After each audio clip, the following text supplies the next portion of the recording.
du rhum, bienvenue sur la chaîne du bar de l'ours. L'ours c'est moi et le bar, il est derrière, comme d'habitude. Aujourd'hui, vidéo un petit peu spécifique. Nous avons ici en ma présence des cigares et du rhum. Et oui, puisqu'ici on parle de rhum. Mais aujourd'hui, nous allons parler rhum et cigares, les associations qu'on peut faire, le pairing, comme on dit en anglais. Avant de commencer, on va peut-être simplement rappeler ce que c'est qu'un rhum et ce que c'est qu'un cigare. Alors le rhum, qu'est-ce que c'est? Ici, on s'y connaît plutôt pas trop mal. On va le rappeler très rapidement. Le rhum, il existe le rhum agricole et le rhum traditionnel ou le rhum industriel. Le rhum agricole, donc, c'est la distillation et la fermentation du jus de canne, directement pressé de la canne, on récupère le jus et on appelle ça souvent donc les purs jus, le rhum agricole.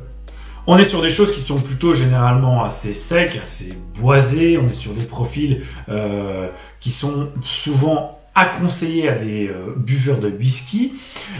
Contrairement au rhum traditionnel, qui eux sont faits normalement à base de mélasse ou de miel de canne. Alors on schématise pour que ce soit très rapide, mais on sait que ces rhums-là sont un petit peu plus doux, généralement, sont un petit peu plus liquoreux et peuvent avoir des notes complètement différentes de ce qu'on a dans l'agricole. Alors un cigare, qu'est-ce que c'est? C'est un cylindre, tout simplement, de feuilles de tabac qui sont roulées. Il y a différents terroirs, comme dans le rhum, ça peut venir un peu partout sur la planète, là où le tabac pousse, et on sait qu'on a les territoires cubains d'un côté et le reste du monde. C'est un petit peu comme dans le monde du rhum où vous avez les agricoles et les rhums de mélasse, les rhums industriels traditionnels. Donc le cigare, il est roulé par un torcédor et qui utilise 3 parties différentes de la feuille de tabac pour pouvoir rouler son cigare.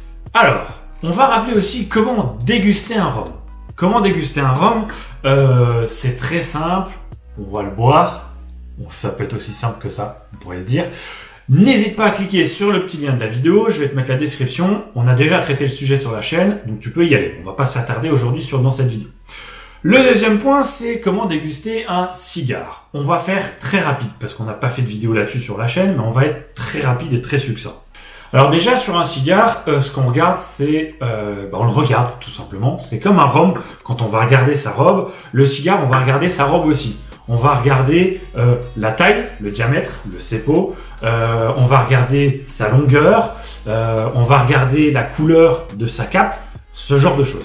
Donc on a le toucher aussi pour le cigare, on va voir la texture, on va voir s'il est bien rempli ou pas, on va voir si ça nous reste sur les doigts.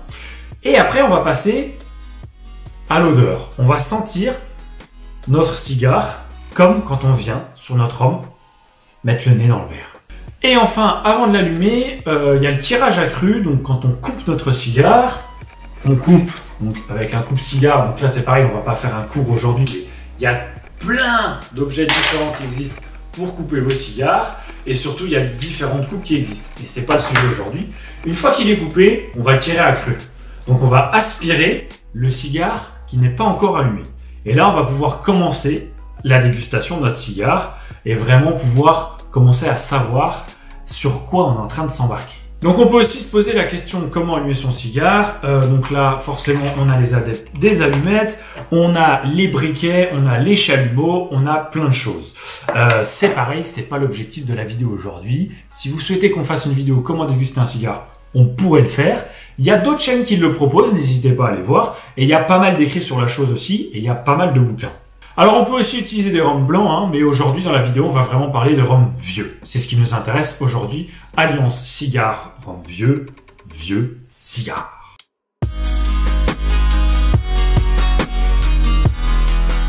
Alors passons à notre accord cigare-rhum. Il y a plusieurs manières de le faire. Il y a une manière plutôt simple, basique, c'est de prendre un rhum. Je vais me verser mon rhum dans mon verre. Je vais me faire une dégustation avec un cigare. Je vais essayer avec ce Half Corona de chez Upmann. Je vais essayer avec mon Trois Rivières. Je vais faire le test.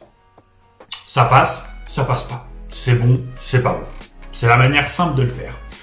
Je vais me resservir peut-être un autre soir le même rhum et puis je vais prendre un autre cigare. Donc là, je vais prendre un Partagaz. Je vais l'essayer. Est-ce que ça fonctionne? Est-ce que ça fonctionne pas? C'est la manière simple de faire. On prend un rhum, on va le boire plusieurs fois, mais avec des cigares différents. Il y a une autre manière de faire, c'est ce qu'on appelle l'alliance empirique. Donc c'est une recherche multiple en fait. On va faire l'inverse, c'est-à-dire qu'on va fumer notre cigare et on va mettre plusieurs rhums. Je vais tester avec mon Trois-Rivières, avec mon JM, avec mon Bali. Je vais tester avec plusieurs rhums sur le même cigare lors de la même soirée, lors de la même dégustation. Et là, vous allez pouvoir peut-être trouver un rhum qui va mieux sortir que les autres avec votre cigare. Donc quand tu vas déguster ton rhum et ton cigare, il va y avoir plusieurs situations. Il va y avoir la situation où ça matche bien. Il y a une sorte d'alchimie, où il y a quelque chose qui se passe en tout cas entre ton cigare et ton rhum. Tu prends du plaisir avec les deux. Il y en a même des fois qui permettent de s'accorder. C'est-à-dire qu'il y en a il y en a un peut-être qui va être un peu faible. Du coup, le rhum va peut-être être un petit peu trop sucré. Mais du coup, le cigare va peut-être permettre de rehausser un petit peu ça. Ou inversement, le cigare va peut-être être relativement doux. Et un rhum beaucoup plus corsé, avec beaucoup plus de caractère va peut-être t'aider. Ça peut peut-être faire une super alliance. Alors que l'un seul ou l'autre seul ne peuvent ne pas te plaire aussi. Et il y a une autre situation, c'est quand ça se passe pas bien. Tout simplement, t'as pris ton rhum, t'as pris ton cigare, et en fait, t'es en train de fumer, tu profites pas spécialement. Ça peut arriver, donc, ce qu'il faut faire, il faut goûter. Tu goûtes, et à force d'avoir des choses que t'aimeras pas, tu sauras vers quoi t'aiguiller, à force de commencer à connaître tes goûts.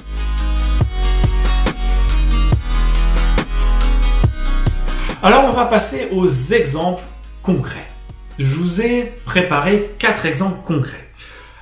Le premier que je vous propose, c'est avec le Malecon. Malecon, les 13 ans ou le 20 ans, les small batch, surtout les rare proof. Parce qu'ils ont des degrés d'alcool supérieurs à la gamme normale. Et c'est ce qui permet de rehausser, je trouve, et d'avoir beaucoup plus de caractère et de corps dans le rhum. Et c'est ce qui permet d'être apprécié avec un cigare. Donc les Malecon Rare Proof, entre le 13 et le 20, c'est entre 60 et 80 euros, globalement. Moi, je vous les conseille avec un Bolivar Royal Corona. Plus de 10 euros le cigare, et je trouve que l'alliance entre les deux est vraiment très sympa. On a le côté méga gourmand du Malecon qui va se marier avec le côté un petit peu épicé et boisé du Bolivar. Pas trop d'agressivité dans cette alliance-là, un petit peu de chocolat noir. Et le tout, donc comme je l'ai dit, avec un petit peu de puissance parce qu'on est à plus de 50 degrés sur la bouteille. Et c'est pour moi un truc qui match super bien. Ensuite, je vous conseille le Monte Cristo petit numéro 2. Il est aux alentours de 13 euros, à peu près le cigare. Et je vous le conseille avec le Trois-Rivières. Alors, le Trois-Rivières, soit le 2000, soit le 99. C'est des bouteilles qui sont entre 80 et 100 et quelques euros quand même. Là, on est sur une superbe association. On peut essayer avec le Bali 2000 aussi. Je me l'étais mis de côté. Mais le Bali 2000 a moins de caractère que les 2-3 rivières et un tout petit peu plus plat. Donc c'est si on a peut-être envie d'avoir quelque chose d'un petit peu moins prononcé. Moi, j'ai préféré avec le 3 rivières. Ça sera mon choix principal. Pourquoi les deux là? Parce que pourquoi ce 3 rivières 99 ou 2000 avec ce Monte Cristo? Parce qu'il y a le côté un petit peu herbacé, un petit peu vif, un petit peu boisé de la Martinique. Il y a le côté vanille aussi des fûts et c'est vif et puissant cette alliance. Alors par contre, on est sur quelque chose de sec, mais l'alliance, je trouve qu'on a un côté un petit peu fruité, un petit peu boisé entre les deux qui fonctionne super bien. Et on n'est pas obligé de prendre 2 heures devant soi puisqu'on est sur un petit module, entre guillemets, donc entre 30-35 minutes, ça peut encore se faire pour la dégustation. Alors celle-ci, par contre, l'association, je la conseille vraiment à des gens plutôt confirmés dans le milieu, que ce soit le milieu du rhum ou le milieu du cigare, parce qu'on est sur quelque chose qui a quand même beaucoup de caractère, qu'on soit sur le produit rhum ou le produit cigare. Alors la troisième association, je vous la propose entre le JM XO, donc encore Martinique, avec le H Upman, le Half Corona. C'est un cigare qui est pas trop cher encore, qu'on trouve entre 4 et 6 euros. Alors celui-là il fait un petit peu la gueule parce qu'il était resté de côté et en fait il y a eu du liquide, il y a eu de l'eau qui allait dessus, c'était pas du tout prévu et je l'ai récupéré, je savais pas qu'il était là. Donc il a un petit peu de mauvaise gueule, mais voilà le cigare en question. et je trouve que entre les deux, ça marche plutôt pas trop mal. Donc le JM il est aux alentours de 60-70 euros, le Upman il est à Corona, il est entre 4 et 6 euros maximum globalement. Donc on n'est pas non plus sur quelque chose de trop cher. Donc c'est un petit module, c'est idéal pour quelqu'un qui cherche quelque chose de plutôt bien construit, mais sans trop se ruiner et sans aller sur des choses avec trop de caractère. L'Alliance, on a vraiment une puissance aromatique, on a un petit peu de cuir, on a un petit peu ce côté forcément tabac qu'on retrouve légèrement dans le JMXO. Il faut garder en tête que c'est une Vitol qui est plutôt un cigare qui est plutôt vif quand même. Le rhum, c'est pareil, on est sur quelque chose d'un petit peu vif, légèrement dynamique. Le JM, il va permettre pour moi d'asseoir vraiment le côté boisé qu'on retrouve sur le cigare. Et il y a un petit côté légèrement frais qui se marie très bien entre les deux, je trouve.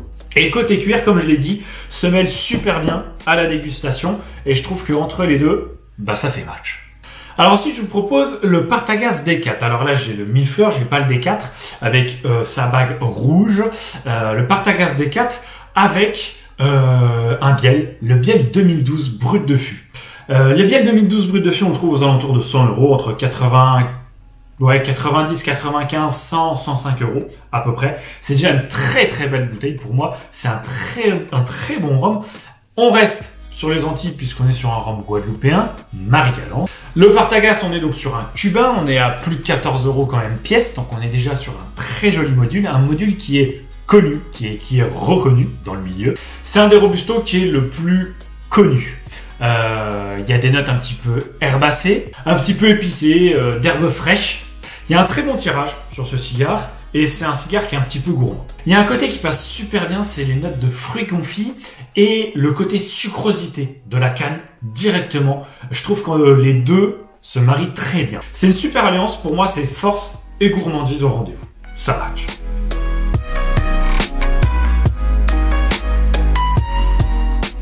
Alors, je vous ai donné 4 exemples. C'est des exemples qui sont propres à mon palais, qui peuvent complètement être différentes selon vos palais à vous. Je vais vous proposer maintenant 3 cigares que je conseille, pas simplement en association avec du rhum, mais que je conseille déjà tout seul, que j'ai beaucoup apprécié.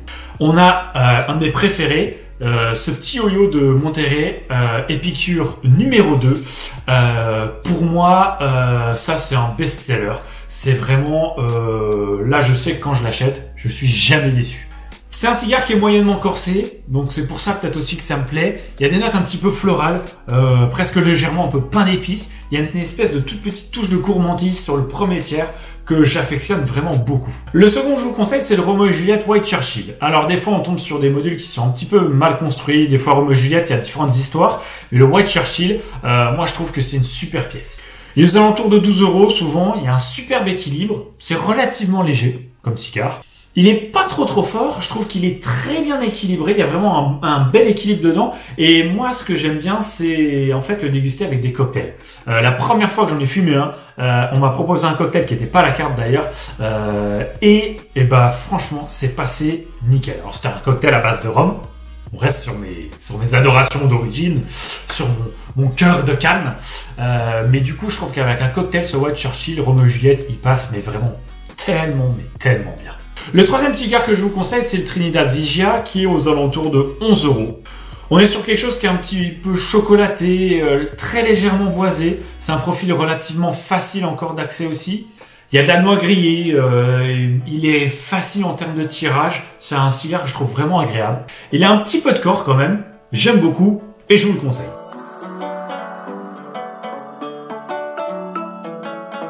Je vous ai proposé 3 cigares, maintenant je vais vous proposer 2 rhums. Dont je n'ai pas parlé en association, ce sont les Naisson, le profil 107 et le profil 105. Alors les deux là, je vous les conseille vraiment, le 105 et le 107, parce que leur profil un petit peu torréfié, avec la chauffe des fûts différentes, je trouve que ça amène quelque chose de super agréable avec une dégustation de cigare, parce que ça se rapproche beaucoup. On a un côté un peu boisé, on a un côté fumé, légèrement grillé, voire toasté un peu, qui pour moi fonctionne super bien avec des cigares. Les deux là, je vous les conseille fortement avec des cigares. Alors, ils sont quand même un petit peu costauds, ils ont un petit peu de coffre, ils viennent quand même te ramener un petit peu ce côté sec et très boisé, mais je trouve qu'avec des cigares relativement faciles d'accès, les deux là fonctionnent super bien.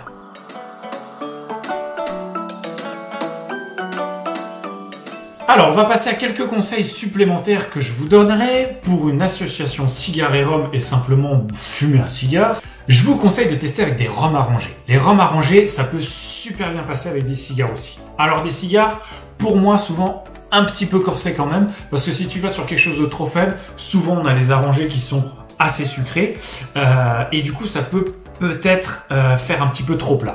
Moi c'est vrai que les arrangés je trouve que c'est plutôt pas mal, que ce soit les arrangés que tu fais toi-même maison ou des arrangés que tu vas acheter de plutôt bonne qualité. On sait qu'on en a beaucoup, Tissed, les rhum malo, on a notre copain Don Rouliac, voilà, il y en a plein de différents. Rhum arrangé pour moi c'est une boisson à conseiller avec des cigares, ça c'est sûr. Moi, personnellement, en ce moment, je suis plutôt bière avec cigare. C'est vrai que j'ai commencé beaucoup de cigares, mais des fois, le cigare, ça peut être dérangeant quand même quand on va boire un rhum. On a des rhums qui peuvent être trop costauds, on a des rhums qui peuvent être un petit peu embêtants. Souvent, les gens conseillent plutôt des cognacs, du whisky avec un cigare. C'est vrai que c'est pas forcément le rhum qu'on va te donner en premier. Moi, avec une bière, je trouve ça souvent plutôt sympa.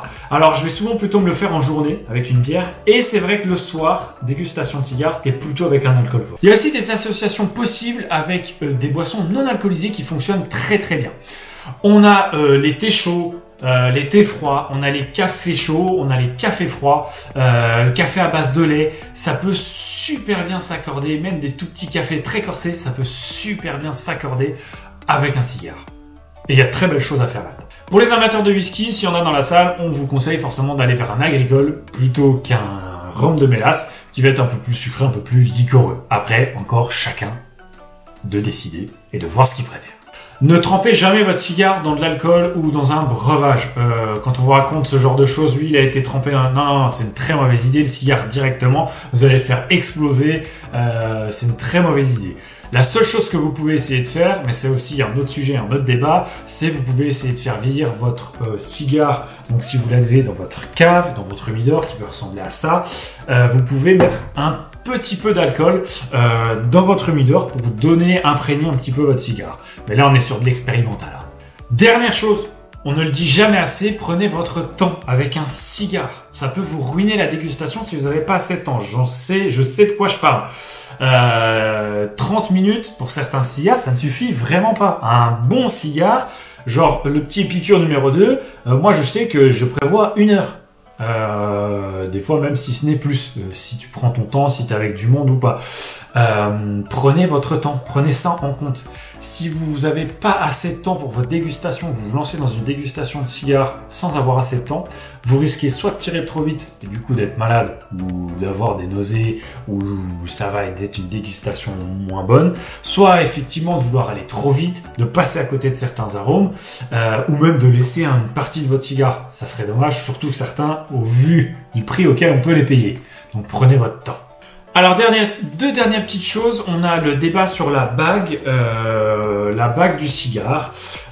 Est-ce qu'il faut l'enlever avant de fumer son cigare ou pas? Il y a des gens qui l'enlèvent, il y a des gens qui ne l'enlèvent pas. Il faut juste savoir que si tu enlèves ta bague de ton cigare, tu peux déchirer la cape de ton cigare. Si tu déchires la cape, ton cigare il ne se tiendra plus de la même façon, il va commencer à se détériorer. Donc voilà pourquoi il y en a qui se disent « Oh sacrilège, ne jamais le faire ». Après, il y en a qui aiment bien l'enlever. Chacun son truc aussi.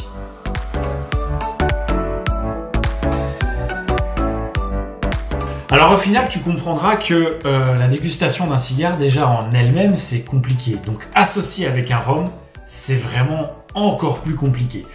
La dégustation d'un rhum est propre à chacun, la dégustation d'un cigare est propre à chacun. Selon tes goûts, selon tes attentes, tu vas vraiment le vivre de différentes manières. Si tu es au soleil, si tu es à l'ombre, si tu es à l'intérieur, si tu es dans une pièce ouverte, tu vas complètement avoir une expérience de dégustation différente. Donc, tu vois que c'est très compliqué et on en revient à la même chose que d'habitude, c'est qu'en fait, il faut se faire plaisir, il faut découvrir, il faut surtout ne pas hésiter à goûter. Goûter. Plusieurs rhums, plein de rhums, d'autres alcools aussi. Il y a plein de gens qui disent que le rhum, c'est pas forcément bien pour un cigare. Toi, tu vas pouvoir peut-être ne pas aimer. Il y en a beaucoup peut-être qui peuvent aimer. Ça dépend vraiment des goûts. C'est propre à chacun. La dégustation, ça reste quelque chose de subjectif.